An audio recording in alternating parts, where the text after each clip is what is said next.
graças a Deus.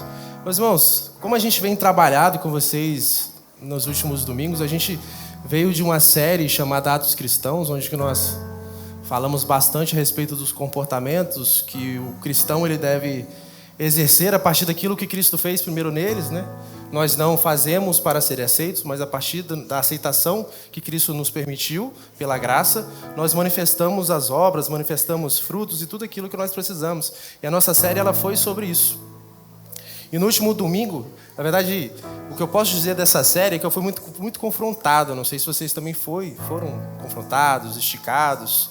Em alguns domingos eu falava assim, eu achava até que eu estava melhorzinho nisso, eu percebi que vamos começar de novo aqui.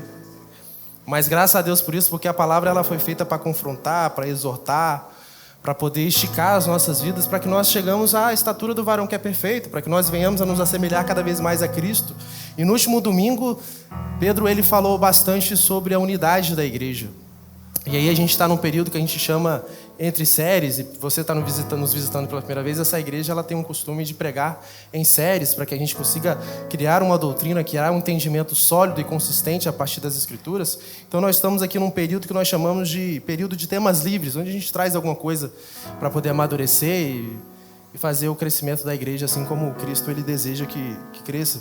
E Pedro ele falou sobre unidade cristã, e foi um tema totalmente pertinente, mas ainda bem correlato com a questão dos atos cristãos, porque os atos cristãos nós principalmente manifestamos na vida da igreja, é no corpo.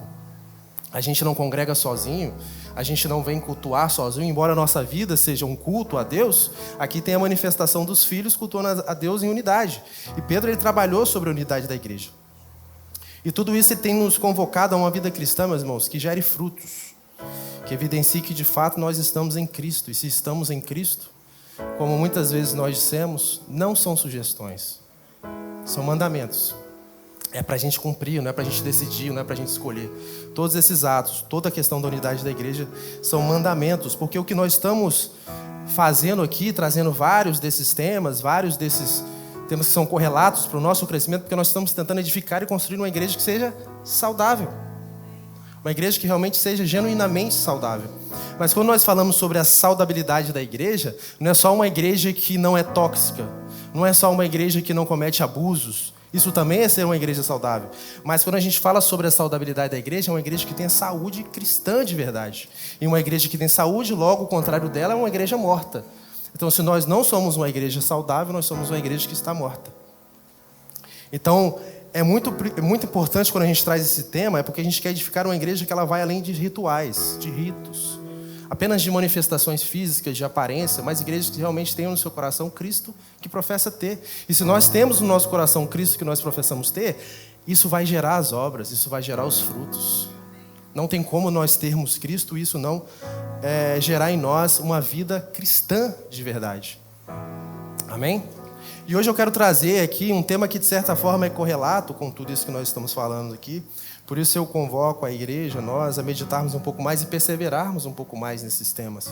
Perseverarmos um pouco mais nesse objetivo que nós temos de construir uma igreja que seja consistente com a palavra de Deus, que seja saudável. Amém? Para nós entendermos como nós precisamos corresponder àquilo que Cristo fez por nós. E hoje eu queria meditar com os irmãos a respeito de algumas coisas que Paulo ele traz na carta aos Colossenses. Quem aqui já leu a carta aos Colossenses? Não precisa levantar a mão para a gente não criar problemas aqui, né? Mas a carta aos Colossenses é uma das cartas cristológicas que a gente chama, que é simplesmente uma maravilha. A carta aos Colossenses tem um capítulo 1 que ele é sublime, ele fala sobre Cristo de uma forma, Paulo ele sintetiza a vida em Cristo e o Cristo de uma forma que não tem como a gente ler aquilo e falar assim, poxa, esse Cristo realmente me quis. E é sobre isso que nós vamos conversar. Mas só para a gente contextualizar um pouquinho, que eu acho importante, a gente contextualizar o que Paulo, e por que Paulo ele escreve o que escreve aos Colossenses. E como a gente sabe, a igreja de Colossos estava ali naquele contexto que hoje é a Turquia e com várias outras cidades. Porém, Colosso ele era uma cidade menor, uma cidade pequena, menos proeminente, não era como Éfeso, como Laodiceia, como Hierápolis, por exemplo. Dentro do Império Romano, era uma igreja menor, uma cidade menor, no caso. Provavelmente essa igreja ela foi plantada por Epáfras. Paulo ele escreve essa carta sem nunca ter ido à igreja de Colosso. Isso é importante a gente ter em mente. Ele nunca chegou aí à igreja de Colossos, mas provavelmente essa igreja foi plantada por um colaborador de Paulo chamado Epáfras. E ele é citado na carta aos Colossenses e em outros lugares do Novo Testamento. Porém, Paulo ele escreve da prisão de Roma com uma preocupação que nós vemos muito pastoral com aquela igreja. Então, independente se aquela igreja foi plantada por ele, era uma igreja de Cristo. Porque a igreja não é de Paulo, concorda comigo? A igreja é do Cristo. E se a igreja é do Cristo e Paulo é do Cristo, Paulo é pastor da igreja do Cristo também. Amém? Porém, quando Epáfras ele vai falar com Paulo lá na prisão de Roma sobre aquela igreja, ele traz uma preocupação terrível sobre a igreja. Aquela igreja estava enraizada, fundamentada em alguns problemas que eram muito sérios para o cristianismo. E é isso que Epáfras traz para o Paulo. A igreja passava por um sincretismo religioso, por exemplo, legalismo judaico, ascetismo rigoroso, que é não faça isso, não faça aquilo, não toque isso, não toque aquilo, todas aquelas leis judaicas. A igreja também passava por misticismo, culto aos anjos, filosofias, tradições. E aqui um fato importante para a nossa meditação. Aquela igreja não estava negando abertamente o Cristo, concorda? Eles eram cristãos, eles eram salvos, que é o que Paulo vai testemunhar na carta.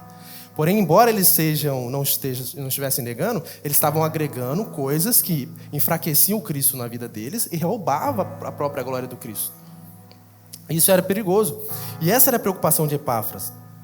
E haviam ali judeus, por exemplo, legalistas, que ainda não tinham entendido bem o cristianismo.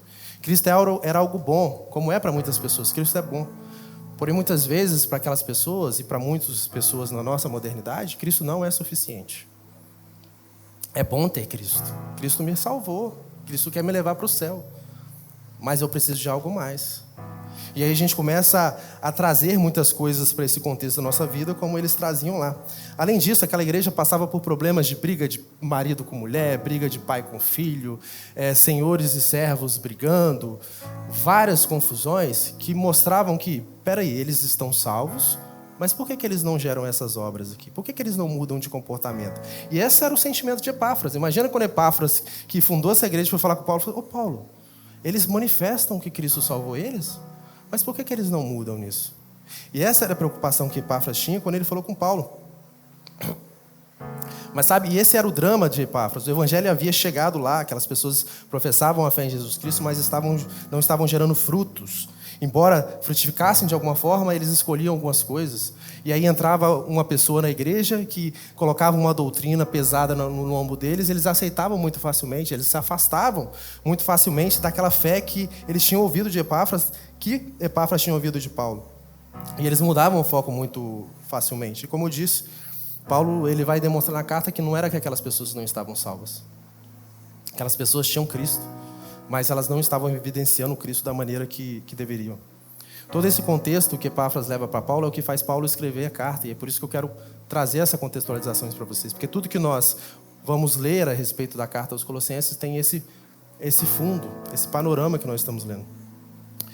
E Paulo, meus irmãos, ele tinha um objetivo muito claro na carta, como nós vamos entender, que era mostrar que Cristo é supremo e suficiente. E, portanto, gravem essa palavra, portanto.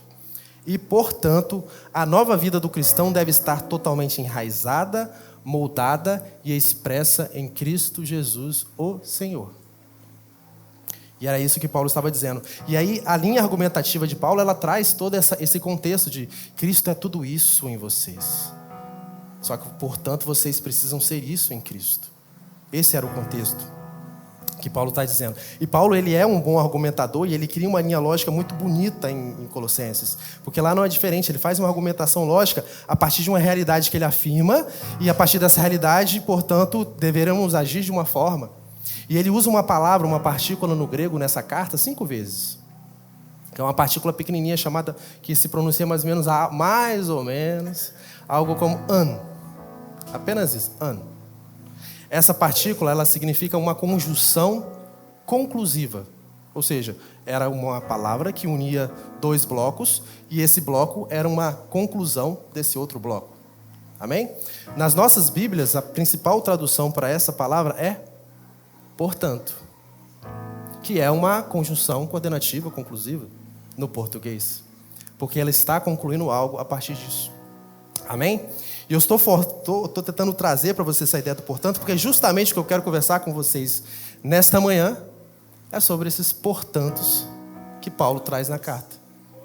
E aí nós vamos meditar um pouco a respeito desses portantos. Mas eu consegui ser claro para vocês até aqui sobre isso? Amém?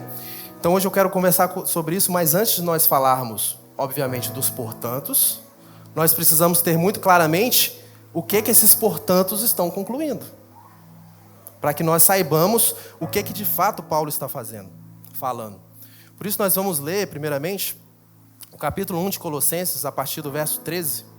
Colossenses 1, a partir do verso 13, nós vamos ler alguns versículos. E eu quero ler alguns versículos, porque para mim esse é um dos capítulos mais maravilhosos da Bíblia. Amém?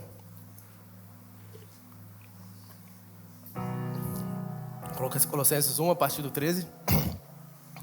Diz assim: Ele nos libertou do poder das trevas e nos transportou para o reino do seu Filho amado, em quem temos a redenção e a remissão dos pecados. Ele é a imagem do Deus invisível, primogênito de toda a criação, pois nele foram criadas todas as coisas nos céus e na terra, as visíveis e as invisíveis, sejam tronos, sejam soberanias, quer principado, quer potestades, tudo foi criado por meio dele e para ele. Ele é antes de todas as coisas, nele tudo subsiste. Ele é a cabeça do corpo, que é a igreja. Ele é o princípio, o primogênito dentre os mortos, para ter a primazia em todas as coisas. Porque Deus achou por bem que nele residisse toda a plenitude da divindade, e que, havendo feito paz pelo sangue da cruz, por meio de... Desculpa, espera que eu me perdi um pouquinho. Pela cruz, por meio de reconciliação consigo mesmo, todas as coisas, quer sobre a terra, quer nos céus. E vocês que no passado eram estranhos e inimigos do entendimento pelas obras más que praticavam, agora, porém, ele os reconciliou no corpo da sua carne, mediante a sua morte, para apresentá-los diante de deles santos, inculpáveis e irrepreensíveis. Se é que vocês permanecem na fé, alicerçados e firmes, não se deixando afastar da esperança do Evangelho, que vocês ouviram e que foi pregado a toda criatura debaixo do céu, da qual eu, Paulo, me tornei ministro. Somente para finalizar o verso 27. A estes, Deus quis dar a conhecer a riqueza da glória deste mistério entre os gentios, que é Cristo em vocês, a esperança da glória. Amém? Vamos orar, meus irmãos. Pai, nós te agradecemos pela Tua palavra, Senhor. Nós te agradecemos, ó Deus, por esta leitura. Nós te agradecemos pelo Cristo, Deus, e tudo que Ele é, tudo que Ele fez por nós, Pai. Nós louvamos o Teu nome por este culto, pelos meus irmãos que estão aqui, Pai. Mas que nós possamos agora meditar na Tua palavra e que o Senhor fale conosco, o Senhor tem algo a entregar para nós, o Senhor tem algo a nos edificar, algo a nos exortar, que o Teu Espírito conduza todas as coisas. Nós sabemos que toda autoridade reside na Tua palavra e não em homem algum. Não é sobre o que nós fazemos, mas quem nós estamos nos tornando em Cristo, a partir daquilo que a Tua palavra tem formado em nós, confrontando, exortando e edificando para a glória de Cristo, porque tudo é dele, por Ele e para Ele. Assim nós agradecemos por tudo, meu Deus, em nome de Jesus. Amém, meus irmãos? Acho que talvez esse seja um dos capítulos que todo mundo já deve ter lido algumas vezes, ou várias vezes, né? Esse capítulo, para mim, ele é um dos mais bonitos, porque ele é um capítulo que ele fala sobre Cristo. O Cristo do jeito que Ele é. E principalmente o Cristo que fez por nós tudo o que fez. E pela graça Ele fez, não porque nós tínhamos méritos ou porque nós somos merecedores, e como nós já conversamos aqui várias vezes, pela Sua glória e pelo amor que Ele demonstrou por nós, Ele fez todas as coisas. De forma resumida, Paulo está falando nesse trecho sobre a excelência, a suficiência e a supremacia da pessoa e da obra de Cristo. Paulo começa a sua carta revelando quem é Cristo. Amém? O que Ele fez por nós. Amém? E quem nós nos tornamos neles. Concordam comigo? E aí ele vai dizer, de maneira muito bela, Ele nos libertou do império das trevas, Cristo é a imagem do Deus invisível, a cabeça da igreja, por Ele e para Ele são todas as coisas. Ele nos reconciliou pelo seu sangue, Ele habita em nós, Ele é a esperança da glória. Amém? Não é o que nós fazemos, é Ele em nós que é a esperança que nós temos. Então, diante de tudo isso que nós lemos, diante dessa descrição bela que nós lemos, a pergunta para nós iniciarmos a nossa meditação é: como devemos viver? Se Cristo é quem é, Supremo, Senhor, a imagem do Deus invisível, se Ele fez o que fez por nós, qual é a nossa resposta a partir disso? O que nós precisamos fazer? E essa resposta, Paulo, ele vai nos dar nos seus portantos dentro da carta aos Colossenses. Porque Cristo está em nós, Ele é a esperança da glória. Portanto, vocês precisam andar nele. E esse é o primeiro portanto. E esse primeiro portanto está lá no capítulo 2, no verso 6. Eu vou ler apenas 2 versículos. O capítulo 2, no verso 6, ele diz bem assim: portanto, isso, assim como vocês receberam Cristo Jesus, o Senhor, continuem a viver nele, estando enraizados e edificados nele e confirmados na fé, como foi ensinado a vocês, crescendo em ações de graças. Ou seja, se Cristo de fato está em vocês, Ele é a esperança da glória de vocês, vocês precisam fazer o quê? Andar nele. Não é andar nos costumes do mundo. Se recebemos Cristo como Senhor, a vida cristã deve ser uma caminhada contínua com Ele. Não é sobre como nós começamos, é como nós vamos terminar. E se nós muito facilmente ouvimos sobre o Cristo e nos desviamos do que nós ouvimos, nós começamos a criar um problema para as nossas próprias vidas. Porque nós precisamos caminhar continuamente com Ele. Porque a palavra vai dizer que nós contemplamos a Ele como quem contempla a glória do Filho unigênito. E essa glória resplandecente, ao contemplar a glória de Cristo, nós vamos nos moldando a Ele. Nós vamos nos conformando a Ele. Nós vamos ficando mais parecidos com Cristo. E é isso que significa andar nele.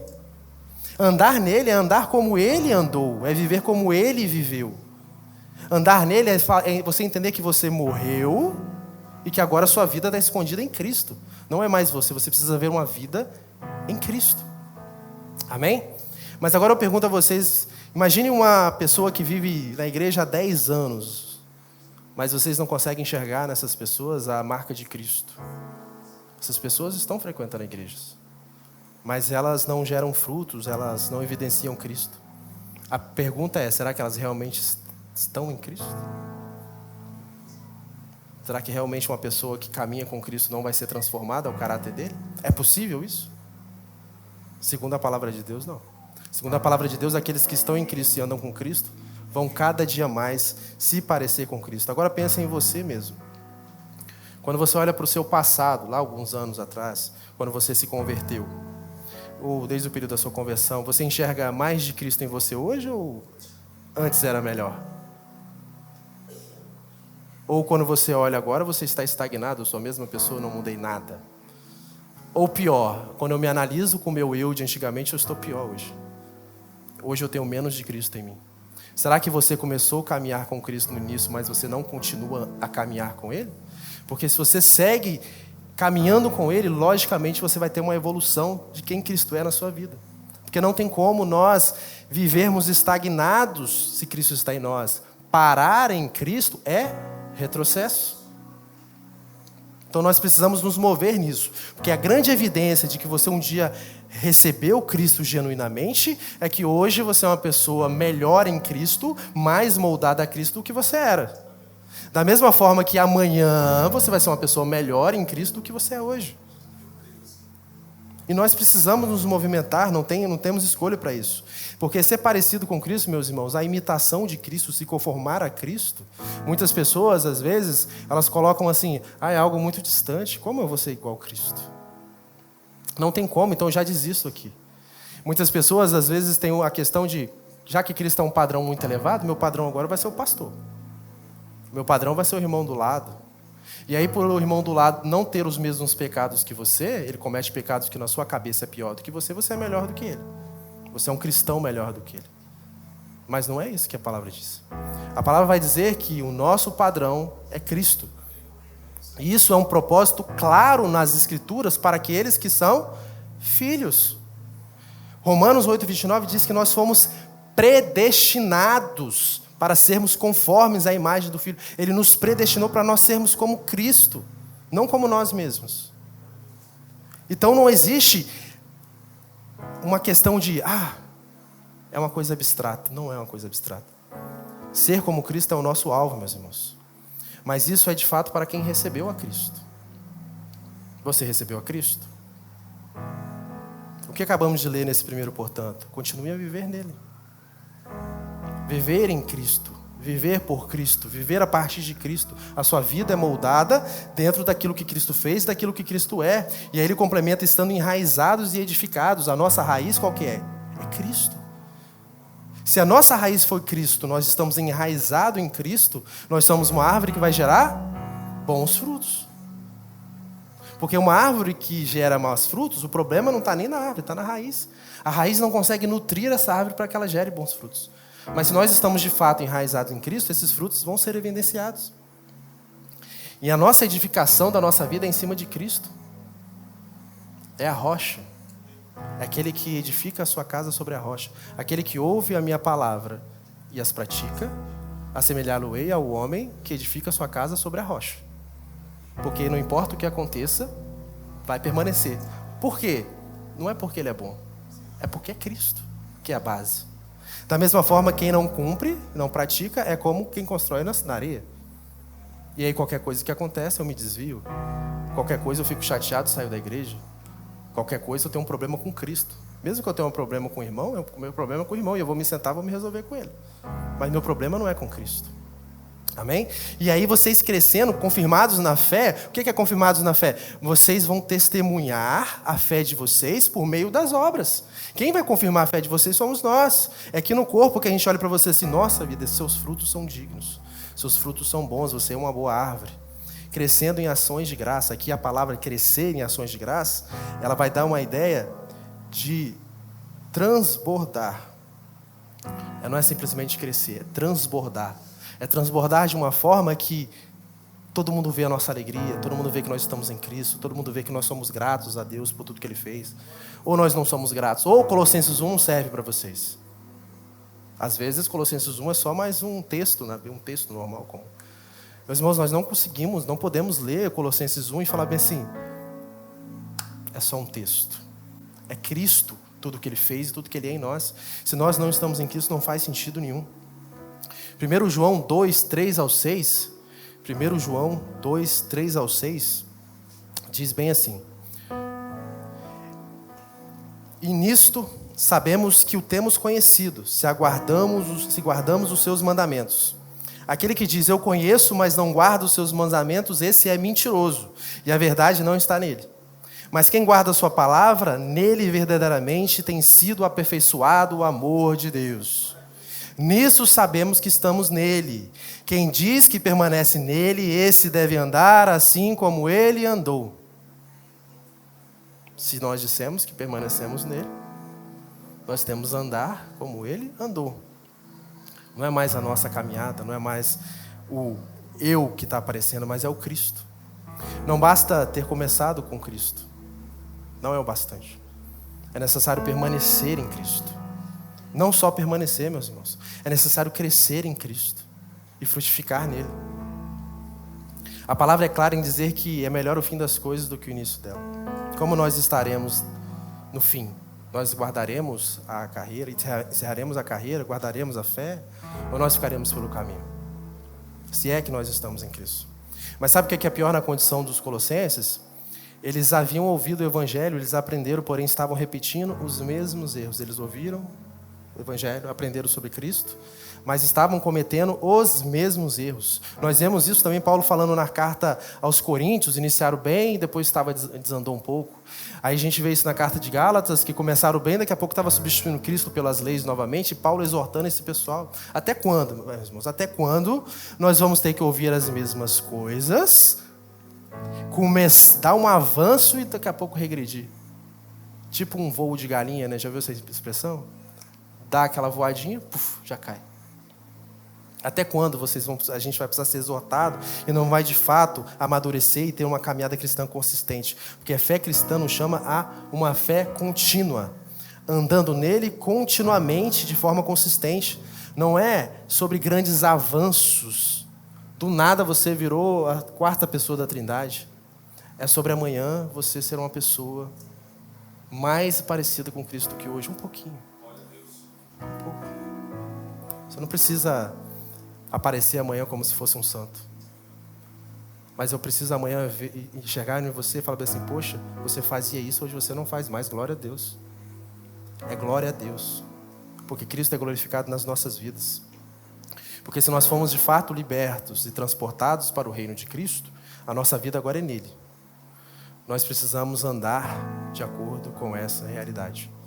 Portanto, se realmente Cristo é quem é, Ele é a esperança da glória, Ele habita em nós, nós precisamos andar como Ele andou. Cristo está em nós, nós não precisamos de mais nada. Sabe por quê? Porque Cristo é suficiente. E é isso que Paulo vai trazer no seu segundo portanto dentro da carta. Esse é o segundo portanto, que está lá no verso 16 do capítulo 2, eu vou ler também pouca coisa, versos 2, depois se vocês quiserem, assistam novamente essa pregação, olhando também todo o texto, que é muito importante. Lá no capítulo 2, no verso 16, ele diz assim: portanto, ninguém julgue vocês por causa de comida, bebida, ou dia de festa, ou lua nova, ou sábados, porque tudo isso tem sido sombra das coisas que haviam de vir, porém o corpo é Cristo. Ele está dizendo bem assim, talvez uma das coisas que mais foram afrontadas no passado e continua sendo afrontada hoje em igrejas, em várias localidades, é a suficiência de Cristo. Nós não conseguimos concordar que Cristo, somente Cristo, solos Cristo, apenas Cristo, mais nada. Nós não conseguimos aceitar isso porque a nossa vida, o nosso mundo é voltado ao quê? Igual Pedro sempre gosta de dizer, ao desempenho. Sempre nós estamos sendo medidos pelo desempenho, por quê? Porque o nosso desempenho nos traz mérito. E a cruz de Cristo nos traz nada. É sobre Cristo. Em um mundo meritocrático, sempre nós somos medidos pelo desempenho. E nós cremos que Cristo ele é suficiente para todas as coisas, isso beira até uma loucura social. Mas o que Paulo vai reforçar para a gente é que Cristo, se Cristo Cristo fez o que fez, se Cristo habita em nós não precisamos de mais nada, nós não precisamos de ritos, nós não precisamos de cumprir as ordenanças da lei com aquele propósito de nos salvar, porque nós fomos salvos por Cristo e somente por Cristo. Na igreja de Colossos havia alguns judeus que entendiam que Cristo era bom, mas existem alguns rituais para nós alcançarmos algo de Deus. Sempre precisa de mais alguma coisa. Quando a pessoa desvia o olhar de Cristo, ela passa a medir a vida com outras réguas. Por exemplo, cara, você diz que está em Cristo, mas eu não vejo você guardando um sábado, eu não vejo você parando de consumir tal coisa, eu não vejo você parando de ser tal coisa, então você não é de Cristo. O legalismo, como Paulo vai dizer, ele pode ter cara de piedade. Ele vai falar lá no verso 22, todas as coisas se destroem com o tempo. Verso 20. Se vocês morreram com Cristo, os rudimentos do mundo, por que se sujeitam a regras como ainda vivessem no mundo? Não toque nisso, não coma isso, não pegue naquilo. Essas coisas se destroem pelo tempo. Porque todas essas coisas eram a sombra de que Cristo ia fazer e de que Cristo fez por nós. O legalismo ele pode ter essa cara de piedade, mas se ele te faz se sentir aceito por causa dessas coisas, é anátema, é outro evangelho. Porque nós somos aceitos apenas pelo sacrifício de Cristo. E esse sacrifício nos é suficiente. Todas as outras coisas eram sombras, essas sombras não sustentam, essas sombras não nos preenchem. Só Cristo preenche. A vida cristã não é uma escada que você sobe com esforço. É uma cruz que você carrega com graça. Porque nós vamos entender, como nós lemos anteriormente, nós vamos ler mais um pouco, que não é porque Cristo fez tudo que você vai sentar na sua cadeira e acabou. Mas a partir de Cristo nós vamos gerar aquilo que Cristo fez em nós primeiro. A questão é, será que isso ficou só no passado ou ainda temos muitas igrejas falando que é Cristo mais alguma coisa? Ou muitas pessoas dizendo que é guardar dias, a oração da madrugada, todo dia uma campanha diferente. Deus é algo distante que precisamos nos sacrificar para alcançar, para invocar uma divindade. Enquanto Paulo diz bem assim, Cristo está em nós e Ele é a esperança da glória. Não é sobre essas coisas. Cristo ele é suficiente para nos salvar. Meus irmãos, se Cristo não é suficiente, eu insisto, infelizmente eu vou te dizer que nada é suficiente. E aqui não estou dizendo, como eu falei, não é que a gente não exista algo para nós fazermos quanto à nossa santificação, mas nós não obedecemos para ser salvos ou ser aceitos. Nós somos salvos e aceitos apenas pelo sacrifício de Cristo. E todas essas ordenanças, elas são pesadas. São pesadas. Porque se sempre a gente tiver esse sentimento que a gente precisa fazer mais, fazer algo, eu preciso fazer a oração da madrugada, eu preciso fazer a campanha dos 7 dias, eu preciso fazer qualquer coisa, para ir alcançar o favor de Deus, Isso é pesado. Enquanto Cristo ele nos oferece o quê? Um jugo que é leve. Porque ele falou bem assim, eu estou em vocês e a partir de eu estar em vocês, eu vou gerar todas essas coisas. A lei dele vai ser escrita no nosso coração, não é mais nas nossas mãos. Não é sobre o que eu faço, é sobre quem eu sou. É sobre quem eu estou me tornando. E aí, às vezes não é sobre dias, sobre esses rituais mais assim, volumosos que a gente critica, mas às vezes é sobre um item. Às vezes, por exemplo, nas igrejas modernas, infelizmente, Cristo ele não é suficiente, por isso que precisa de entretenimento, por isso que precisa do painel de LED, por isso que precisa da fumaça, por isso que precisa da experiência. É por isso que precisa dessas coisas. Porque Cristo ele deixou de ser suficiente. A suficiência de Cristo não é o bastante para manter a pessoa sentada numa cadeira ouvindo a palavra. Se não for por Cristo, se for por essas coisas, a glória de Cristo está sendo roubada. Cuidado, meus irmãos, nós precisamos ter cuidado com essas espiritualidades que parecem ser piedosas, mas nos afastam de Cristo. Mas pior do que nos afastar de Cristo, a gente precisa ter cuidado com rituais e tradições que elas roubam a glória de Cristo. A gente precisa entender que Cristo ele é suficiente para te manter numa cadeira ouvindo uma palavra de 1 hora. Cristo ele é suficiente para fazer com que você congregue com seus irmãos uma vez por um domingo por semana. Um domingo, uma quinta-feira, um de casa em casa. Se Cristo não é suficiente para te levar nisso, você acha que Ele vai ser suficiente para te levar para a eternidade? Não. Mas Ele é. E nós precisamos aceitar que Ele é. Cristo ele tem a primazia, Ele é suficiente. Nós precisamos rejeitar tudo que rouba a glória de Cristo. Porque como Paulo diz lá no primeiro capítulo de Colossenses, no verso 18, se Cristo tem primazia em tudo, nada pode ocupar o lugar dele. Nada pode ocupar nele. Mas o que nós precisamos fazer quanto a isso? Há algo a ser feito. Nós precisamos, como Paulo diz, andar nele. Nós precisamos morrer na morte dele e viver como quem ressuscitou nele. É sobre quem nós estamos nos tornando. Não é sobre o que nós estamos fazendo ou praticando. Meus irmãos, não é sobre isso. Nós já dissemos isso aqui várias vezes. Não é sobre rituais, não é sobre o seu esforço, não é sobre o seu desempenho, não é sobre quem você é em Cristo, não é sobre as coisas que você faz, é sobre quem você é em Cristo. Mas a pergunta é, você é de Cristo? Você está em Cristo? Pense no seu coração. Portanto, se você é de Cristo, você está em Cristo. Cristo em nós, então, o velho homem, portanto, o velho homem precisa morrer. Se Cristo está em nós, o velho homem precisa morrer. E é sobre isso que Paulo ele vai falar no terceiro portanto, que nós vamos trabalhar aqui. Esse portanto, ele já está no capítulo 3 de Colossenses, no verso 1, vamos ler até o verso 4. Verso 1 a 4. Colossenses 3, verso 1 ao 4. Se Cristo está em nós, se Cristo habita em nós, portanto, se vocês foram ressuscitados juntamente com Cristo, busquem as coisas lá do alto, onde Cristo vive, assentado à direita de Deus. Pensem nas coisas lá do alto e não nas coisas que são aqui da terra. Porque vocês morreram e a vida de vocês está oculta juntamente com Cristo em Deus. Quando Cristo, que é a vida de vocês, se manifestar, então vocês também serão manifestados em glória. Olha a profundidade disso. Olha a profundidade dessa promessa. Mas essa promessa está nos exigindo uma cruz que nós precisamos carregar. Essa promessa está nos exigindo matar um velho homem que existia antes. E nós precisamos aprender a focar nas coisas do alto. E aqui é uma questão exegética importante, quando Paulo diz bem assim,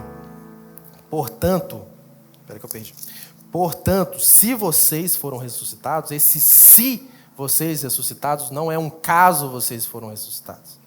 Exegeticamente vocês foram ressuscitados. Já que vocês foram ressuscitados em Cristo. Ele está falando para uma audiência que era salva, ele está falando para uma audiência que estava em Cristo. Porém, ele fala assim, portanto, se vocês ressuscitarem com Cristo, vocês precisam pensar nas coisas lá do alto. Paulo está dizendo aqui, Cristo não veio, meus irmãos, para nos consertar. E a gente vai trabalhar esse entendimento agora. Cristo ele não veio para nos consertar, para poder ajustar a gente.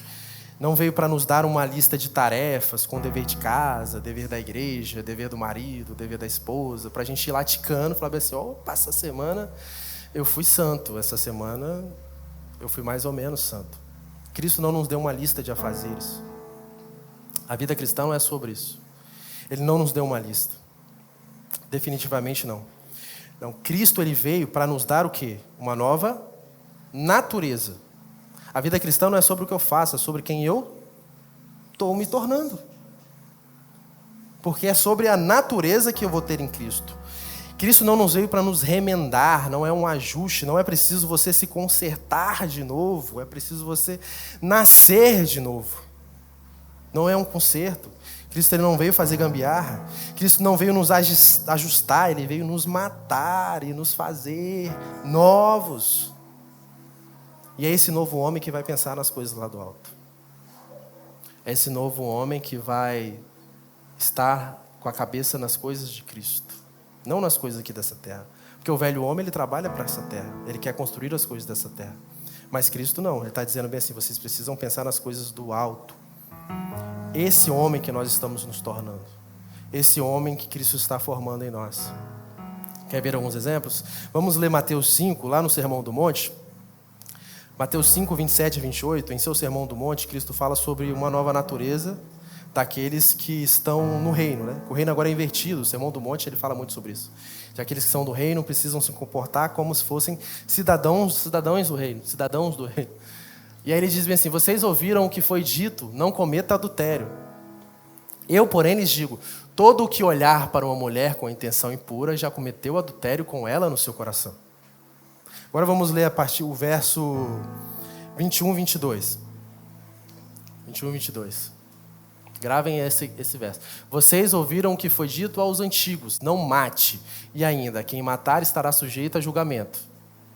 Eu, porém, lhes digo que todo aquele que se irar contra seu irmão estará sujeito a julgamento. E quem insultar o seu irmão estará sujeito a julgamento do tribunal, e quem o chamar de tolo estará sujeito ao inferno de fogo. Amém? João ele vai completar isso dizendo lá na sua carta, dizendo assim, todo aquele que odeia o seu irmão é assassino. E vocês sabem que todo assassino não tem a vida eterna permanente em si mesmo. Vocês conseguiram compreender algo aqui? Cristo está dizendo bem assim, não é sobre o que você faz, não é sobre você adulterar, é sobre quem você é. Se no seu coração você já cobiçou, você não está com um coração novo. Se no seu coração você odeia o seu irmão, você não precisa matar ele, você já é assassino dele. É a natureza. Cristo está preocupado com quem nós estamos nos tornando, não com o que nós estamos fazendo. A nossa natureza vai gerar em nós todas essas coisas. Mas primeiro nós precisamos ser essa nova natureza. É quem nós estamos nos tornando, meus irmãos. A partir de quem nós estamos nos tornando, que é o próprio Cristo, nós vamos andar como o próprio Cristo, nós vamos viver como o próprio Cristo. É Ele em nós que é a esperança da glória. Porque vocês morreram e a vida de vocês está oculta juntamente com Cristo em Deus. Paulo Borges Júnior, em um sermão, ele fala um entendimento mais ou menos assim. Muitas pessoas vivem o evangelho como se fosse Jesus ajudando o homem que eu era a dar certo. Mas não é isso. Jesus não recuperou o barro, ele quebrou e fez um novo. Nós não somos consertados em Cristo, nós morremos e nascemos de novo em Cristo. Na morte de Cristo, ele morreu como nós já estávamos mortos, para que ressuscitando, nós ressuscitássemos com ele. Isso não é futuro. Se nós estamos em Cristo, isso já aconteceu. Se você está em Cristo, e você está em Cristo, o velho homem já morreu. Quem vive agora é o novo homem que ressuscitou juntamente com Cristo. Nós morremos a sua morte, nós ressuscitamos na sua vida. Vocês entendem a profundidade disso? De Cristo que nos salvou e nos remiu dessa forma? Ele viveu a nossa morte. Ele cumpriu a ira de Deus sobre ele, para que nós, em sua vida, ressuscitássemos com ele. Mas isso não é futuro, nós já ressuscitamos. O Espírito está pronto. O Espírito já foi ressuscitado.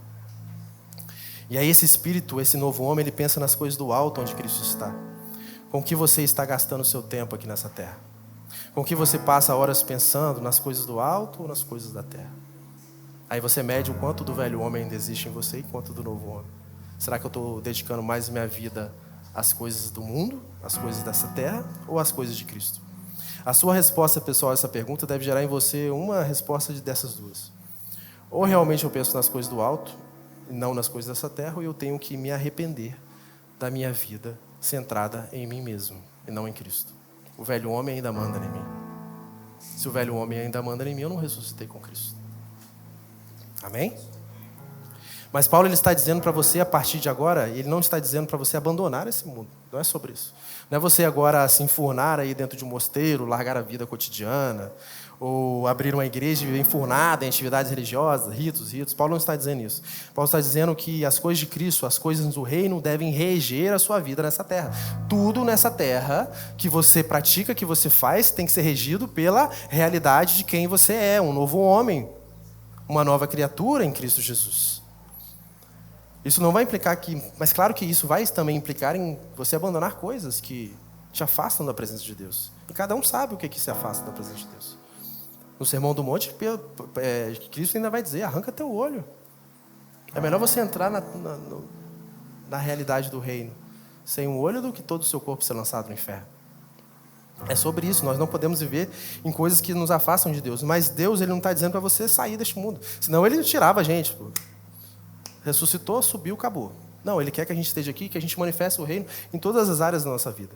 Porém, Deus ele não quer que você crie uma lista de prioridades. Eu tenho uma lista da vida do Joab. E aí eu tenho várias prioridades. Aí eu pego Deus e faço assim, peraí, casinha. Coloco Deus lá no topo. Talvez você nunca tenha ouvido isso, mas Deus ele não quer ser o topo da sua lista. Ele não quer ser a sua maior prioridade. Deus ele quer reger toda a lista.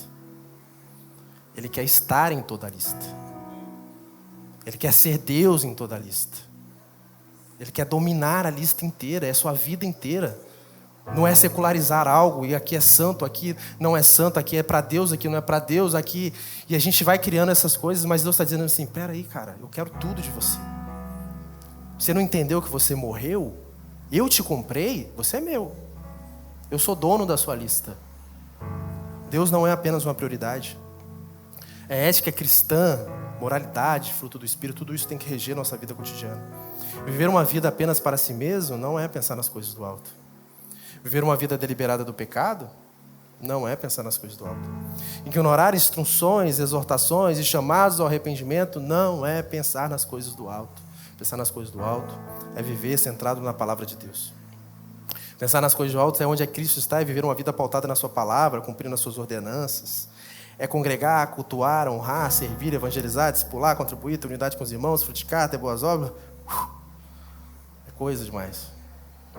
E é muita coisa. Você acha que você é capaz de fazer tudo isso? Eu não sou. Eu não sou capaz de fazer tudo isso. É por isso que Paulo ele vai afirmar que é Cristo em nós, a esperança da glória. É Ele que vai fazer em mim. É Ele que está fazendo por mim. A este Deus quis dar a conhecer a riqueza da glória, este mistério entre os gentios, que é Cristo em vocês, essa é a esperança da glória. Não é você, você vai falhar, você vai errar. Mas Cristo vai te puxar, vai te trazer. Nossa esperança é Cristo, é Ele quem efetua em nós, tanto querer quanto realizar. Porém, nós precisamos sim nos mover naquilo que Cristo está fazendo em nós. Não adianta a gente ouvir a voz do Espírito, endurecer o nosso coração e falar assim, não, peraí, isso aqui mexeu em algo que eu não quero largar. Sabe o que é isso? Ídolo. Se Cristo está querendo mexer em algo que você não quer largar por Cristo, isso é idolatria. Idolatria não é simplesmente você se curvar diante de uma estátua.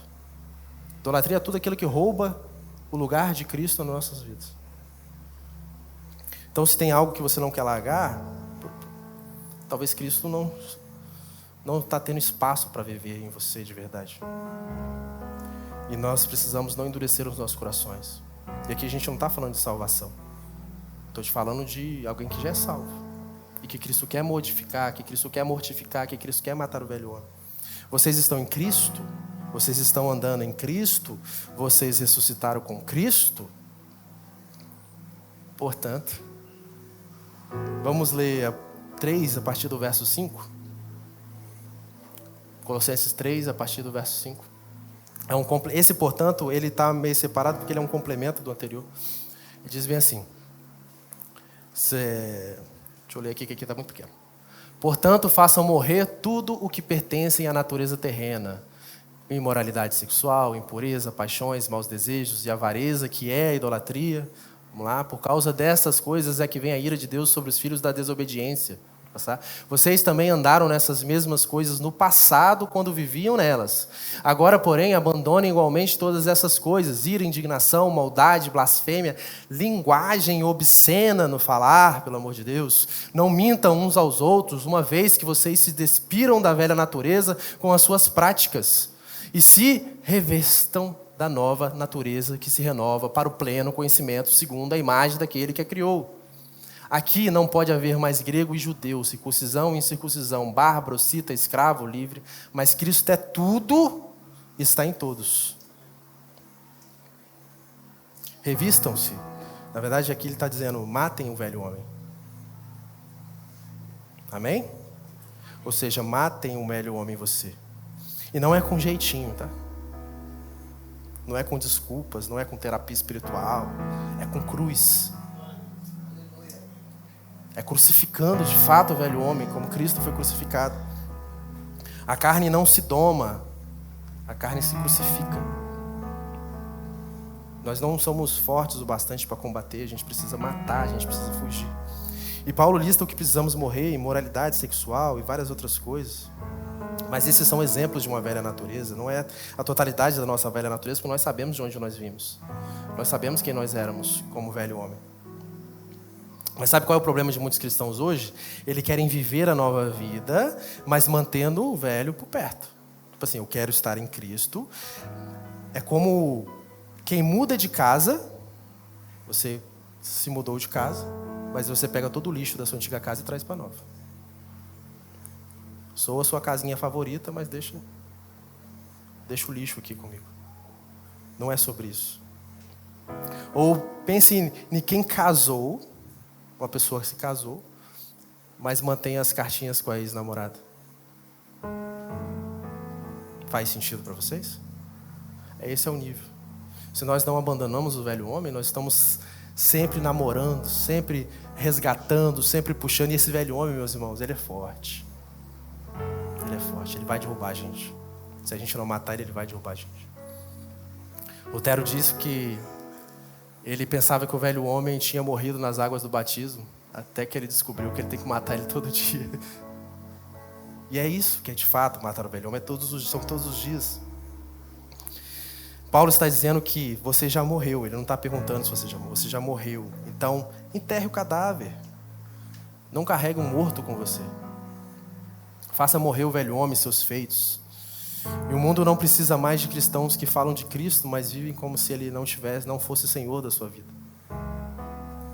O mundo não precisa de mais cristãos que se professam estar em Cristo, mas blasfemam o nome de Cristo lá fora. Você não precisa blasfemar com a boca, as suas atitudes podem profanar o nome de Cristo.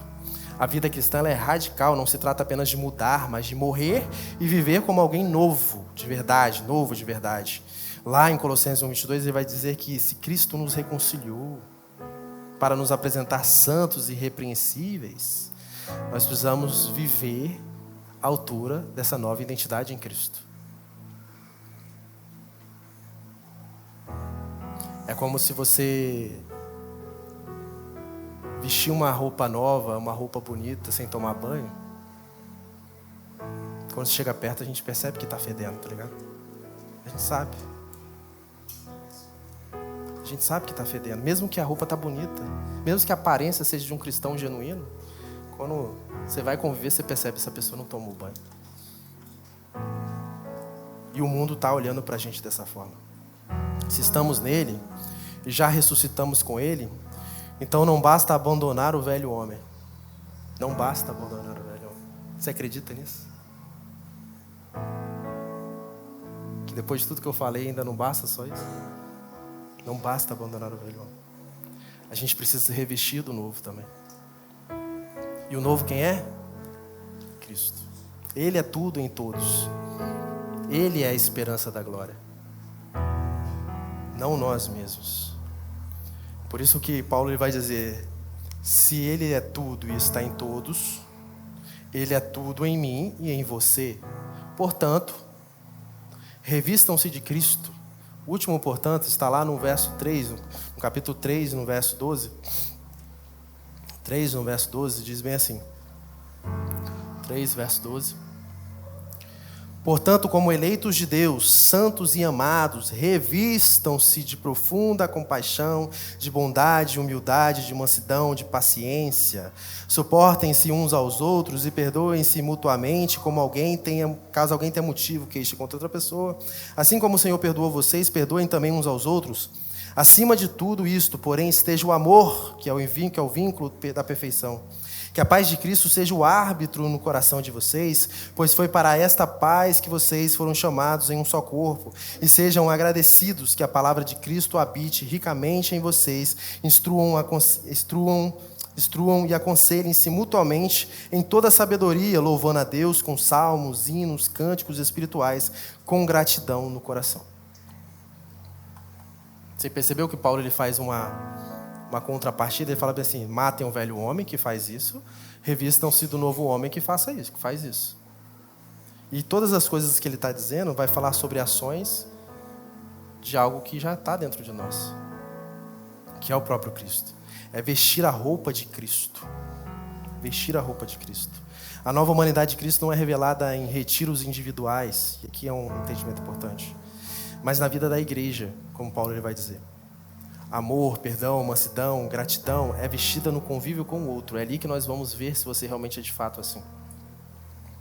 E a gente aprendeu muito disso na semana passada, quando Pedro falou sobre a unidade da igreja. Perceba que isso não é um código moral.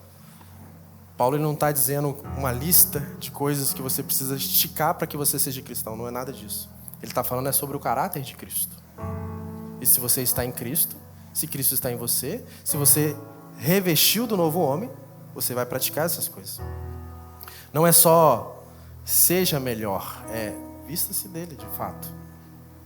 Quando você escolher a roupa para ir no culto e ver as pessoas vêm ao culto sempre muito bem arrumadas, né? Bem bonitas, apresentadas, lembre-se de que você precisa vir vestido de Cristo também. Cristo precisa aparecer na sua vida, no seu convívio. E não é só aqui na igreja, é lá fora também.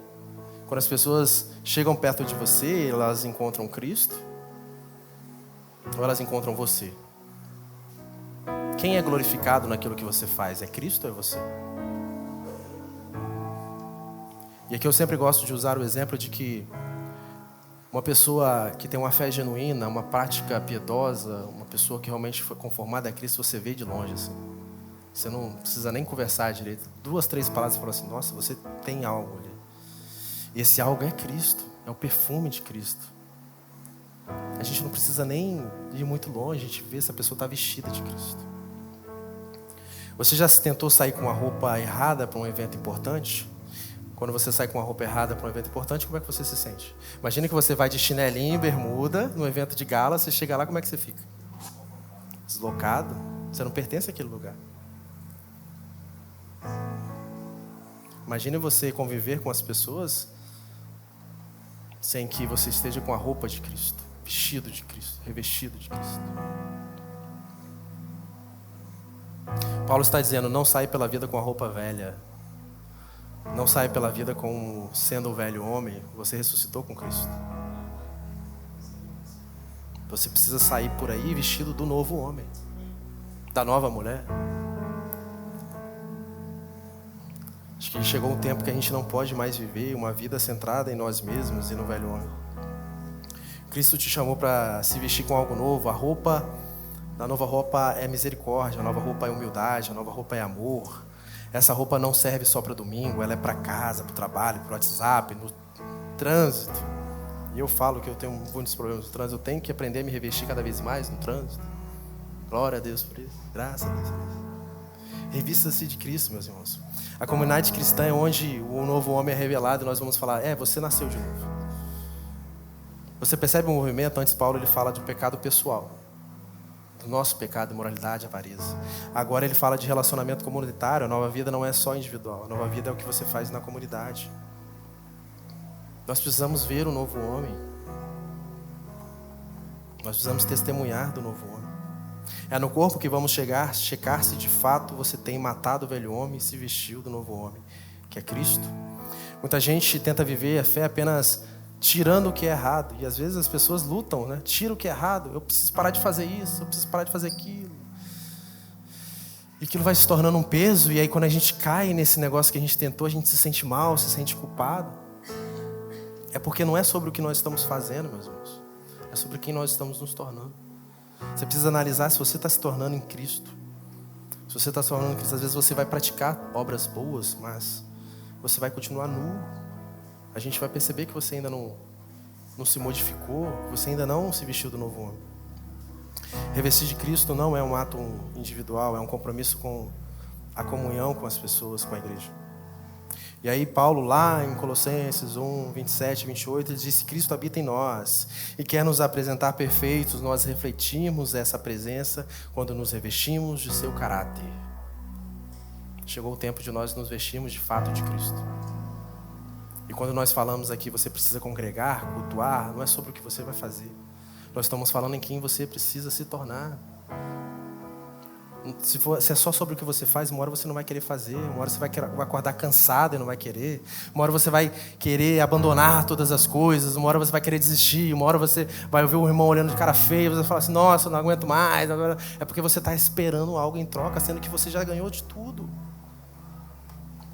É sobre quem você está se tornando. E o homem novo que está se tornando como Cristo é aquele que vê em Cristo ser suficiente. Cristo supremo, Cristo ser quem Ele é, tudo que Ele fez conosco. Se você é eleito de Deus, amado por Cristo, foi perdoado, Cristo habita em você, você precisa habitar nele de fato. Você precisa matar de vez esse velho homem e revestir do novo homem. Está na hora de você ser de fato uma nova criatura. Chega de as pessoas dizerem o que você precisa fazer. A palavra está lá, já foi dita. Qual que é a dificuldade? Por que nós falamos para ler 7 capítulos por dia e a maioria não lê? Ah, mas eu estava no meu plano de leitura. Meus irmãos, convocação da igreja. O novo homem não vai se abster disso. Mas o velho homem vai, porque o velho homem tem coisas para fazer. O velho homem tem cansaços, tem filho. Tem o livro do Harry Potter para ler. Mas o novo homem, de fato, em Cristo, vai amar as coisas de Cristo. Pensar nas coisas do alto. Onde Cristo está e ressuscitado.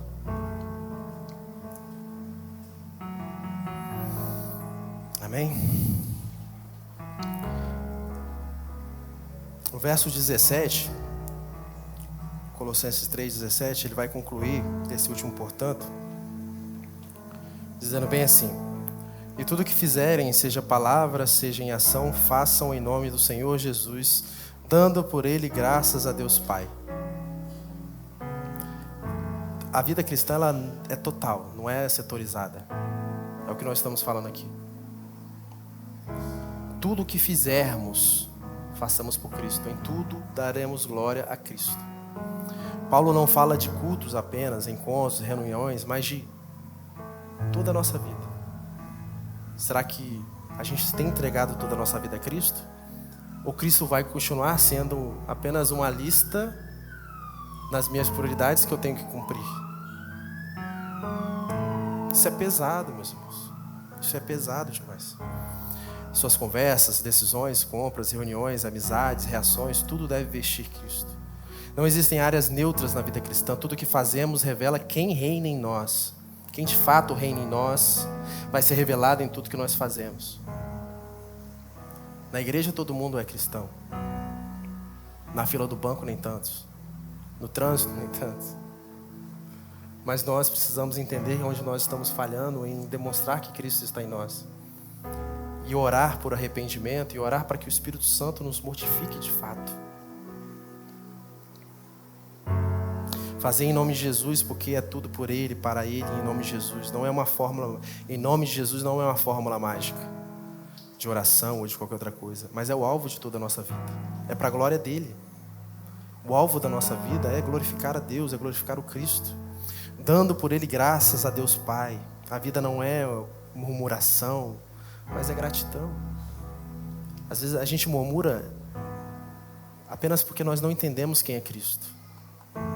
E não entendemos quem nós somos. Não entendemos quem nós éramos. Não entendemos quem nós nos tornamos.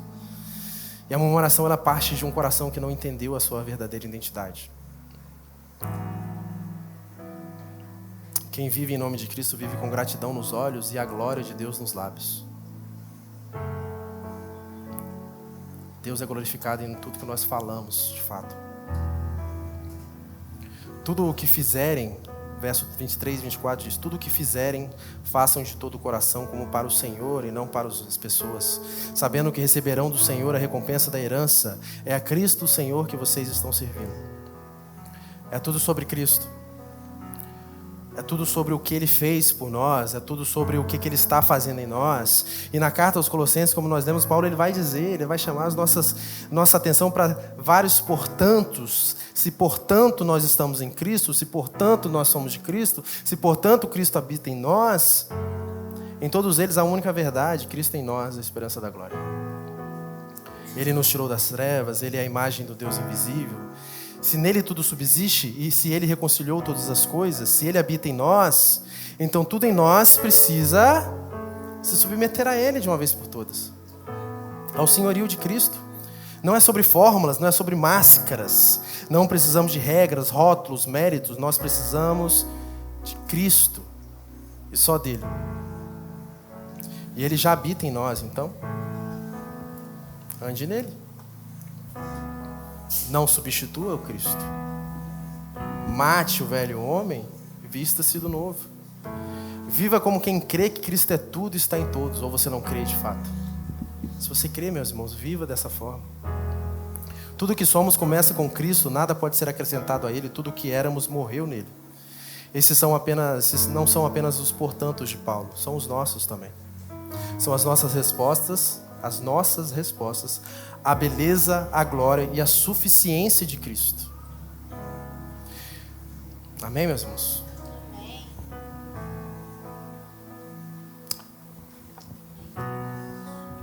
Que Deus ele possa nos ajudar, meus irmãos, porque acho que a gente não tem mais tempo, né? A gente vive como se a nossa vida fosse eterna aqui nessa terra. É sempre depois. Mas às vezes o Espírito Santo ele está nos convocando para um tempo de arrependimento, de contrição, de voltar à essência que é Cristo. Será que o homem que você matou no passado reviveu? Será que o velho homem que você deixou no passado está sendo edificado novamente? Ou é um novo homem que está sendo edificado na sua vida? Não é sobre regras. Não é sobre o que estamos fazendo, é sobre quem de fato nós estamos nos tornando.